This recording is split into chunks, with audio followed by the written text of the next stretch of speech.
This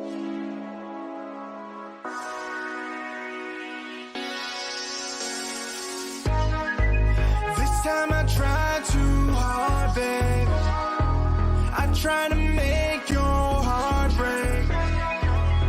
Run away, run away. Run away, run away from me. I'm not just anybody. I won't trust anybody. Need to confess for all my sins. If your body is a temple, then I'll tear it down again. Yeah, it's the lovers out. Time no matter now. We'll do whatever now, except worry about tomorrow. Worry about tomorrow. Make mistakes, but we learn. But when we crash, you gon' burn. Ain't no balance in this life. What you thinking? Pray for forgiveness for another day I missed you. Baby, baby, I'm the worst that committed. Except these Welcome to the Philadelphia Asian American Film Festival live stream. My name is Eric Hong, and I'm the programmer, one of the programmers and a grant writer for PAF. I am also the executive director of the Music of Asian America Research Center, which is one of PAF's many community partners. I'll be moderating this evening's filmmaker Q&A with the creators featured in Fighting for Identity. It's a shorts program with 3 films. We will be joined by representatives of 2 films, and the third one is unfortunately unable to make it tonight. We'll be taking audience questions, so please be sure to type your questions into the comment section. Right now, we only have one filmmaker in the room and also a dancer. So I'll ask Caili to introduce yourself and your film. Hi, my name is Caili Quan. I am a co-director of Mahalan. Great. So this is a dance film, and I understand that it was originally commissioned as a stage work, and then COVID hit. So can you talk a little bit about, having your vision for a stage work initially, and then transforming that into a film? Yeah, absolutely. Last season, I was still a dancer with Ballet X, Philadelphia Contemporary Ballet Company. And I was given a commission to create a work summer 2020. And I was super excited about it. I was thinking about it all year. COVID hit, and we all pivoted. The company pivoted it basically into dance films. And first, I was very afraid because I had never made a dance film before. I'm also a relatively new choreographer as well. So I think back, and it was a pretty wild time. But luckily, I met Elliot De Bruin and Nathaniel Brown, who are also co-directors of Mahalan, and they really were able to take the vision that I had in my head for proscenium work and help me translate it for a film. So I had wonderful collaborators who helped transform my vision. So how much is the film similar to your original idea of what the stage work was like?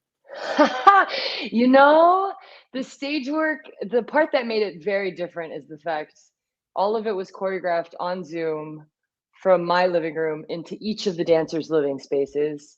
When we filmed it, the dancers had to be socially distanced and outside, of course, for safety measures. So I did have this idea of chapters of each scene highlighting an aspect of Guam's culture. But it changed quite a lot choreographically because no one could touch. So the heart of each cultural facet is exactly how I planned. It's just I socially distanced it and had to adjust it accordingly because of that. Right. So was it for more dancers originally, or? Actually, it was originally I was going to have all 11 dancers. I ended up only using 9, but it was going to just with the nature of it being about Guam, it was going to be so much more in my head about a collective, right? People Mhm. that's a community that supports each other and lifts each other up. So it changed quite a lot in that way. There would Mhm. have been a lot more touching and Right, right. partnering and all of those things, but the heart of each chapter is still the same. Mhm. Great. So, watching the film, there were a couple of lines, one at the beginning and one in the middle, that really stuck with me. And I'm paraphrasing here. One is that you want to dance for Guam, but then you also need to leave Guam to dance. And the other was that memories are perfect, and you don't really desire to go back to Guam in some way, right? So, um, how do these sort of two conflicting maybe it's not conflicting to you, but how do these two ideas affect your choreography together? Um, ah, well, all my choreography I find always goes back to where I was raised and where I come from. And even Mhm. if the topic or the theme that I'm exploring choreographically changes, there's always parts of home that seep in naturally because Guam is such a large part of who I am as a person. So it sneaks into the work. Um, but the quote at the end is I remember talking to Elliot about it because we recorded those interviews on Zoom and then he magically, created the soundscape for the Mhm. film. But it was the natural way we as humans feel nostalgic, right? About memories. We have this longing to go back um, when it occurred. But I think a part of how special it is the fact that it's there and it's important to keep going. So I feel like you always reference back to this special time and use it as fuel to go forward in life. That's how I feel about home. Mhm. Um, but no, every being raised back home on Guam, it's everything. It's always in my work. Even if I tried not to, it'd still seep in. you Mhm. know. Yeah, yeah, absolutely. Yeah. I think Erica is now here. So, Brett, do you want to bring? Okay. Hey So everyone. Hi, Kirby. I'm happy you are now in your hotel room. Yes. So, maybe we should just ask you to introduce yourself and your film a little bit first, and then we'll continue with more questions. Yes. Hi everyone. My name is Erica Eng, and I'm the writer and director of Americanized. I wrote it based on myself growing up in Oakland, California, when I played high school basketball. Great, thank you. So, yeah, Kylie and I were just talking about thoughts, how her memories of Guam influences everything she does. So let me just ask: have you returned to Guam recently? Okay. Not since COVID. Right, Last right. time I was there was 2019 December. Hmm. But I'm planning to go back home for the holidays. Fingers crossed, everything Okay. turns out okay. Have you showed them your work that you have done here? Mahalang, you mean the film? Yeah, Yeah. I basically all the people that are being interviewed in the film are all family members. So I Mhm. sent them the dance film, to ask them permission and make sure everything was okay. Um, so yeah, my family has the friends and family link. Mhm. Great. So, how do you choose the music for the dances? I made a huge playlist of chants from across the Pacific and everything that felt like home. So because Guam was um, colonized by Spain, there's a lot of Spanish influence on the culture. So I had hundreds. I listened through hundreds of Pacific, like chants from across the Pacific, and chose my favorite ones that I felt the urge to move to. Hopefully, the Mhm. audience felt the urge to move to it too. Mhm. So you start with the music, or Mhm. Yeah. that's always how you work, or Most of the time, I Mhm. I knew I wanted to choreograph and create a film about Guam, but for the movement of it, always for me comes from the music first. Yeah. Mhm. Great. Okay.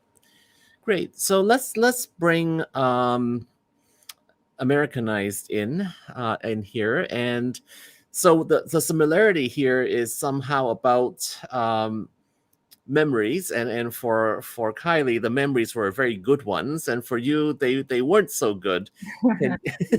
Since you introduced that this is based on your memories of playing basketball in high school, can you talk a bit about that experience? Yeah, I mean, the film is just about not really belonging. And so I did also have to kind of walk down memory lane and be like, what was it like as a teenager? And of course, it sucked. I don't think anyone had a really good high school experience. But I think the story that I wanted to tell was something different that I've seen with other Asian American stories, because I'm fifth generation Chinese American. So my history is more here in America. And I think a lot of stories I see is more about the immigrant experience. And like, whenever I see stories like that, I don't feel like I connect with it. So I kind of want to tell a story about something that I can identify with. And so my American experience was also very niche to Oakland, because it's very much like embedded with like hip hop culture. And so the way that I identified was like more like through like the hip hop culture, and that's like that version of American, being American. And on the other side, I didn't really feel like I fit in with like the other Asian kids, because I also don't speak Chinese, and I think I get judged a lot for like not being Asian enough. And so it was kind of like a mixture of those like feelings of, you know, not really belonging with the Asian kids, but also not really belonging with the girls on the team, because I wasn't like the best player. I was kind of a bench warmer for my first year. And so I've you know, I've had some struggles like trying to fit on the team too, but it wasn't like a race thing. It was more just like, you're not a good enough player. So it's more of an ego thing. Mm-hmm. Right. So so how did you come up with the character of Eng in the film? You know, It's you obviously it wasn't exactly it It was wasn't exactly actually a you. lot of it was based on like things that happened to me from middle school to college.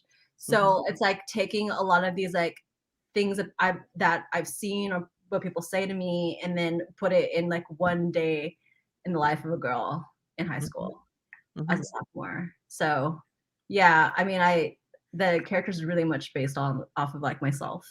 Okay, yeah. So there's obviously a lot of things going on in the film with regards to power, with appropriation and belonging. So maybe the way into these issues would be to ask, you know, for teenagers like Aang or like you in real life, what needs to be done to give them a greater sense of belonging and a greater sense of safety I in real mean, life? I don't think anyone thinks they know who they are when they're 16. Mm-hmm. Anything really can do, you know? It's just, I think what I like about the response from this film is that other people who are not Asian identify with it. And to me, that's more important. Like, I do like telling the story from my perspective as an Asian American, but I think that I also want to tell stories that are universal. And I think the universality is like we all didn't feel like we fit in, and we're all 16 and dumb. You know what I mean? So I had a question before where they're like, "Oh, what happened? Did she ever figure it out?" I'm like, I didn't figure it out until I was like in college, and I didn't really feel like I had a handle on maybe, you know, understanding my identity until like my late 20s. So I think the journey of like understanding yourself is always a long one, and I think it's okay to say that you don't know. Mm-hmm. So I think all kids just have to go through that, you know, process of understanding themselves, and there's nothing that we can do about it. Mm-hmm. You don't think there's a way to make some people who feel in between a space for people who feel in between? Or I don't know. I'm just sort of throwing that out there. I think that if you have the emotional maturity to say like, I don't feel like I, you know, belong here. I think that, you know, kids and Gen Z are more accepting of those who are different. So I think that they might have different things to say about what it feels like not to belong and the acceptance. But, you know, we grew up in the age of bullying, and so it's not the same. But I don't think anyone has the emotional maturity when they're a teenager to say like, I feel like you guys don't accept me. I think you just kind of like internalize it and figure it out for yourself, because you don't know how to verbalize it yet. And Right, that's the journey that anyone has, even as adults. Like, adults can't even explain that either. So yeah, I don't think that's a really cut and dry answer for that, for yeah. sure. Yeah. So Caili, you came when you were 16, right? So you said you immediately felt very homesick about Guam. Was like, was that sort of a stable thing, or like did that grow over time, or and were you thinking of identity immediately as you began to feel homesick, or how did that Yeah. come about? I moved to New York to to to dance, to learn ballet.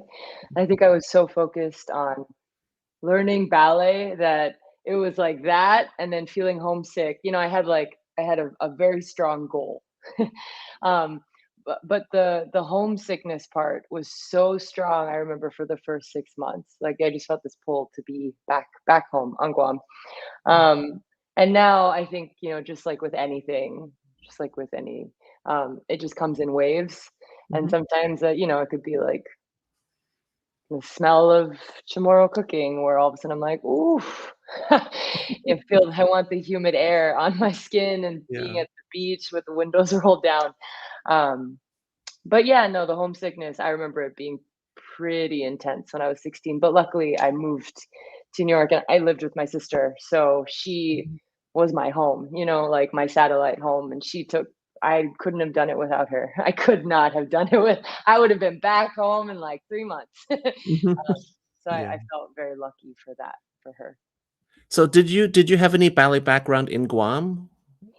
I did. I did. I went to a small dance studio, but like I was at the point where if I didn't leave home, I was already quite behind by the time I got to New York. Mhm. So that's why I made the choice to move and go to a school in New York. The thing with like ballet specifically, you have to have solid training, and work really hard. And even then it's so hard to get a job in the dance world. Yeah, thank you. Yeah, Erica, I have a maybe a throwaway question, but I really was interested. What is the significance of the hard-boiled egg? Sorry, you're muted. That's a true thing. I went to visit my grandmother, and she was rubbing an egg on her eye, and she had a black eye, and I thought someone hit her because she's an elderly woman. But she said, no, I fell. And so she was rubbing an egg on her eye, and I was like, well, why are you doing the egg?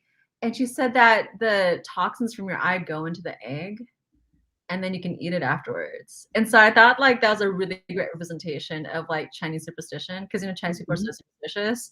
And the discovery I learned later on in my life is that my connection to my culture is my grandmother. And mhm, like even though these kids at school don't see me as being Asian, like my roots are and my family is, and even though they don't, that's not by their definition, it's my definition. So I had to add it in there as like a very like quick like I'm Asian, that's my culture, and then now we're gonna move on to the story, and then we come back to it later. So that's kind of quick thing. Selena says there is a big debate on whether or not we can eat the egg. I so I had to look this up when I was writing the script. So I was like, is that really a Chinese superstition? And then I looked it up and I tracked it back to like I think boxers do it because it's actually Okay. the warmth of the bruise. But my friend's Mexican and she said her grandma does it. So like I think it's just like an old person superstitious thing, but I like that also other cultures believe that because I was like, no, you're crazy. Like you don't nothing. I was like logically nothing goes into the yolk. Like that doesn't work. Right. Yeah, I have actually never heard of it until I saw your film, so Oh, okay. Yeah. it was My completely new to grandma me. loved it because I just met her and she's like, yeah, my grandma does that. And sometimes people will come up to me and say that. Okay, great. So, Erica, what made you want to do a film about your teenage years at this time?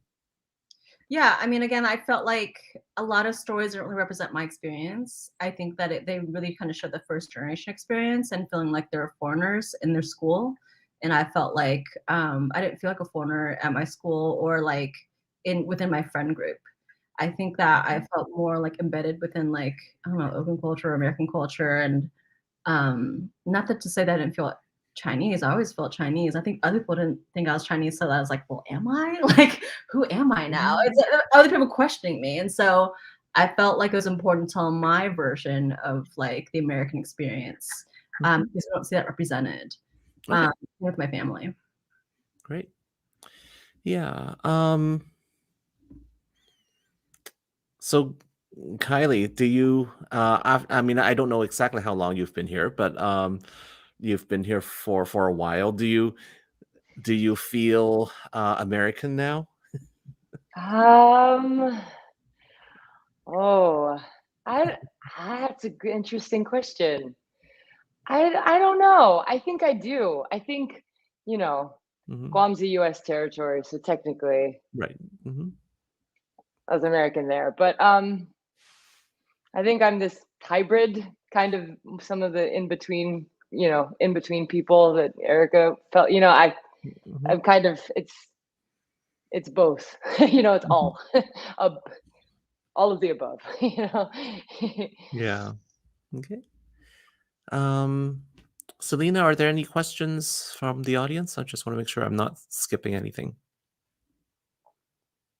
Okay.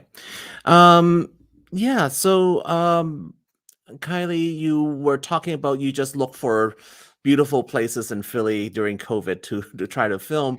Um, why do you pick certain places for different dances? So I basically chose. So, okay, we drove to New Jersey. We drove to the beach. I was like, the beach has to be in there somewhere, even if it's an East Coast beach that's extremely cold. um, and then I remember one of my favorite Cuban restaurants in Philadelphia is in North Philly. And I remember driving up there, seeing those steel palm trees on the way. And I was like, this is perfect. A little bit of a palm tree in there. So I basically took pieces of home that I could relate to and found spots in Philly um, that felt right for it. It's like it's like mixing. Speaking of feeling of American, it's like mixing my home in Philadelphia, right, for like 8 years with my home on Guam and seeing where that mix was. Hmm. Yeah, great. So, Selena asks, how did you both choose your cast and dance? For Kylie, how do you choose the dancers for your specific dances? I guess, and Erica, how did you do the casting? Erica, you want to go first, or? I'm a little long-winded. I think that you should go. You should take it. I'm gonna very long. um, I tried to use most of the company for the dancers as best as I could with the social distancing and making it work in my head. Hmm. But the cast, like all the voices, are family members. They're all family members that I jumped on Zoom calls with, and we talked about home and memories of home and my grandmother and friends. It's just, yeah, I tried to put pieces of home in there as best I can given the distance. Hmm. Yeah, no, I thought some of what your uncle said near the beginning were really effective. Yeah, so thanks. Sorry, Erica, go ahead. Okay, so I had a really hard time casting for my film because, of course, it's like me, and I was like really picky. But I'll say that Steph in the film was really easy. I had a casting director that was like a really close friend of mine, and so she helped me with the film. So the film is a combination of all real people from Oakland, and then the main leads who are speaking roles are casted people above the age of 18 because we had no money and I can't hire minors. And so Amber was a really easy choice. She was the first one that I saw from the casting tapes, and I felt like she really reminded me of kids I used to grow up with. For David, he's actually a rapper in San Jose named Chow Mein, and he has like like 20,000 followers on Instagram or something like that. Like he makes like hip hop music, and his hair is actually that color. And when I was casting for David, I was like, oh yeah, like I wanted like a Chinese boy with swagger. And no offense, it's like not easy to find that sometimes. And so that felt like Oakland, like he had to feel like an Oakland swagger. And so I was like, oh yeah, something like Chow Mein, I don't know if he'll do it. And then Claire's like, let's just ask him. And so he jumped on board. Shannon Dang is actually, she's a casted person. My friend Claire knew her, but she's in Kung Fu. She's a sister in Kung Fu right now in CW.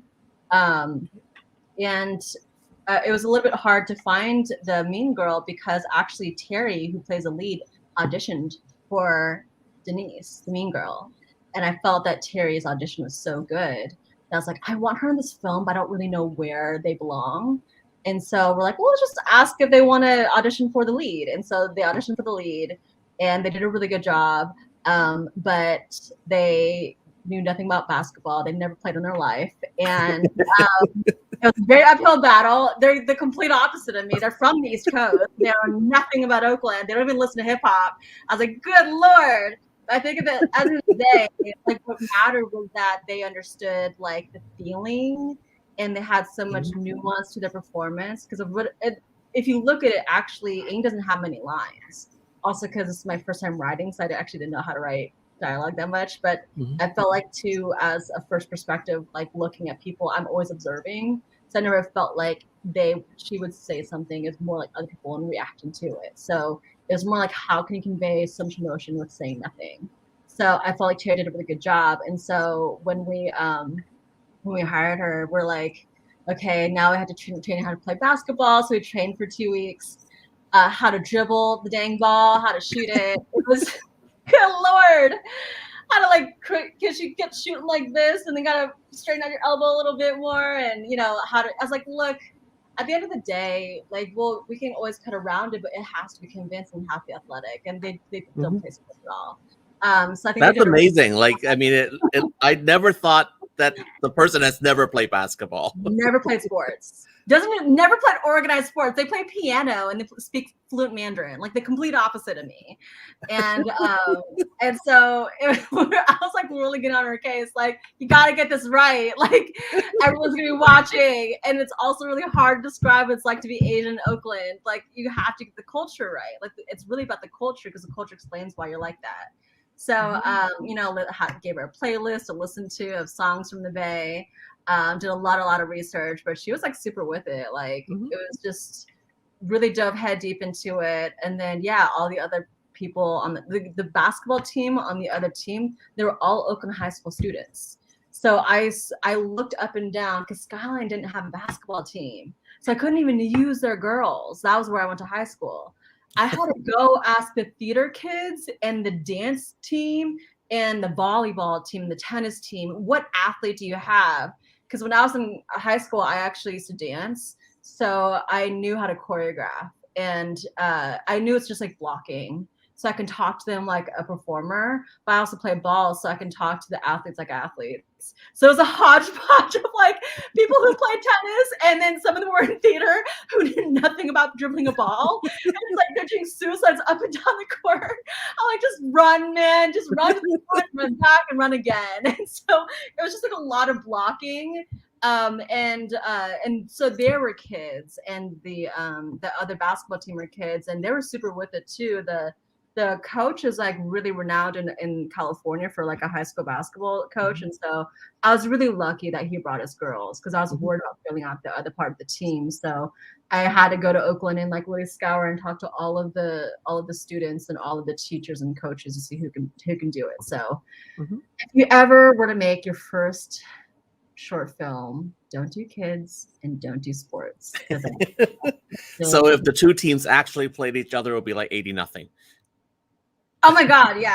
Well, I mean, it's never that score in high school, but actually I called it number 5 in the script because it was actually, I was watching the girls play, the girls that were at Skyline at the time play Fremont High, and this girl number 5 was killing it. She was so good. I mean, all those girls graduated by the time I shot my film, but like, I was tracking down some of the teammates of some of the other schools that are really good, but the girl that actually played the person opposing Stephanie's a D1 college basketball player. No chance. And the girl can take a lot of knees. Sahara, who played Tori, she was actually in our table read. She was the first person I casted because she read this script, months before we even started casting. And she read it. I was like, oh, that's exactly who I grew up with. So she was great. She was the one that was like kind of teasing everybody. Okay. Cool. Great. So,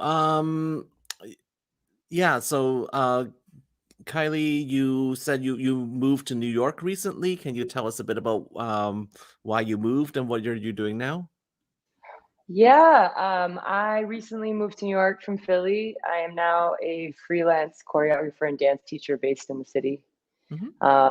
but yeah, my husband lives in New York, and my sister still lives in New York. My sister in the film is still there in the Lower East Side, so it's nice to be close to family. Great. And can you tell us about? You told us a bit about where you are now. Can you tell us about that project, or is that, or are we not allowed to talk about it yet? Yeah, no, totally. I'm down in Nashville, working with Nashville Ballet on their digital program. So I got commissioned to do a short film for them. Working with Shannon Sanders, a music producer, and Caroline Randall Williams, a poet, who are both based here in Nashville, and we're doing a collaborative short film on the dancers here. Great. Mhm. And you told me that you want to do eventually a stage version of Mahalong, and do you have any leads for that, or if anyone in our audience runs a ballet company is interested in that piece? You know, I'm just gonna put it out there in the universe, and hopefully, you know, when it's right with the right company, it'll happen. But I just, you know, feel so grateful for the opportunity to make Mahaling in the first place. Great. So, Erica, what are you working on now? So I'm in the process of figuring out the next thing for Americanized, and possibly a TV series. Okay. So there has been some interest in developing it. So I'm kind of going down that path for now. So hopefully in a year we'll know a little more about what's happening there. And then I just shot my second short film, 2 weeks ago. So I'm like still coming off of short film hell. But yeah, that's in post right now. We just kind of had our first cut yesterday. So that will be releasing next year too. And then other than that, Can you tell us a bit about what that second film is about? Oh yeah, sorry. It's my friend wrote the script and I really loved it. It's also like a proof of concept for a series, and it's about it's like a drama thriller about 3 guys who try to solve the Black conspiracy theory that Tupac is still alive. Oh, okay, cool. Yeah, That's awesome. that's awesome. Like a thriller, like comedy thriller, but it's like more like drama than comedy. So it's actually more like in the vein of like Atlanta, you know. Okay, I look forward to watching it next year. Yeah. So, yeah, are there any things that you want to talk about with your films that I haven't asked? Oh, I don't think so. Nothing coming. Nothing off the top of my head. Okay. Neither. What about you? What are you working on? Well, I'm not a filmmaker, so I run the Music of Asian America Research Center. Right. Ah, nice. So right now I'm actually working with Smithsonian Folkways on Asian Pacific American education program for junior high students. So that's what I'm working on. So that's awesome. What are some other films that you've seen in the festival, or just like Asian American stories that you really enjoyed? I think, you know, last night's film was really good. Americanish. Oh my God! So Americanish and I are on the same circuit for the same festivals because we're right next to each other. Americanish and Americanish. I even like thanked this one festival program. I'm like, oh my God, thank you so much for having Americanish. She's like, oh my God, I loved your film. It was so funny. I'm like, that's great. Yes, we see Americanish in your film a lot in other festivals. That's so funny. I just met Iman finally in Bentonville. And we're like, we call each other like, you know, like festival buddies because we're so, yeah, we travel. We've been in like 5 festivals together. But of course different categories, but it's so great. And I was actually able to be present at one of her festivals that she won, but she was able to be there. So I like recorded like the speech or the thing. You have the official video. The official video. I got the scoop. Yeah, great. Yeah, so Selena also has a question. What are you most proud of about your films? This is my first short film. So I'm really proud that I did it. It was hell to get it done, but was also really hard and really intimidating. I think like anyone who's like trying to write a screenplay for the first time, they'll know like it took me 2 years to write 16 pages because I didn't know how to write the story. I didn't know anything about screenwriting. I mean, I knew enough, but it was really hard to get on the page because it was also too personal. So also writing like a feature outline was really tough too because I was like, oh, what storyline should I focus on? Which is why I'm more developing into a series. But I'm also really proud that we're Oscar qualified and we're actually applied to the Oscars this year. So we'll know in December if we get shortlisted, and uphill battle of like trying to get, you know, recognition for that. So I think like for a first time, you know, narrative filmmaker, I'm really excited where it's going. And also Philly Asian American, I've always wanted to be in the festival. Like I've heard so much about it. So this is my first time because I never had anything that I could submit except for this year. So this is my first time. I'm really, really excited to be here. Yeah, no, this is great. I mean, I can tell you that both of your films were fought over for different shorts programs. So, Sweet. so yeah, and Selena writes, Americanized and Americanish is very confusing when doing data entry. I bet. We could not be so different for what our films are and the tone. But I have to let Iman know, like, I'm so glad she's actually in this, and you know, hope we'll be in the same room again for another festival. Yeah. Yeah, I mean, if you ask me what, you know, I think The Six is also very interesting. It's the Chinese survivors of the Titanic. It's a documentary. Oh, interesting. I also really like that one. It's a feature? It's a feature documentary. Uh-huh. I'm sorry? I didn't hear what you said. Great. Sorry, I still didn't hear what you said. No, it sounds really interesting. It sounds really great. Yeah. So I mean, it's online streaming for the festival, so you can watch it anytime if you need something to watch at your hotel. I've been stalking some of the films from the festival because I think I've seen some of them on the rounds, and I've been trying to like catch up. I forgot one of them that I've been really. I think it's actually Inner Block that I've been meaning to watch. I gotta pull it up. But yeah, there's a lot of really great shorts playing, so I'm excited. Okay. Yeah. We get a lot of shorts every year, like over 250 this year. So wow. How do you yeah. Cool. Well, so yeah, I think that's all we have right now from our end. So thank you very much for joining us. So we're coming to the end of our time. I want to thank our audience for joining us, and of course, Caili and Erica for joining us, taking time out of your busy travel schedules as you're both traveling right now. So can you please tell us where and when we can find your work? I know for Caili, probably on stage, and for Erica, where will we find your next film? Oh, my next one? Oh, I'm okay.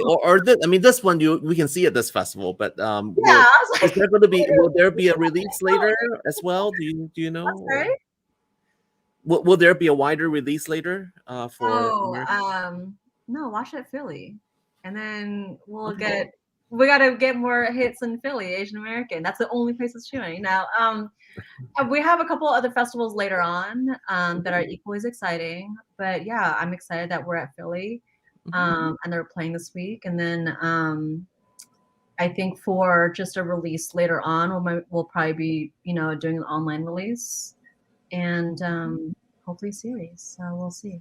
Yeah, well, yeah, the series on that would be great. So best of luck going forward with that. Yeah. Thank you.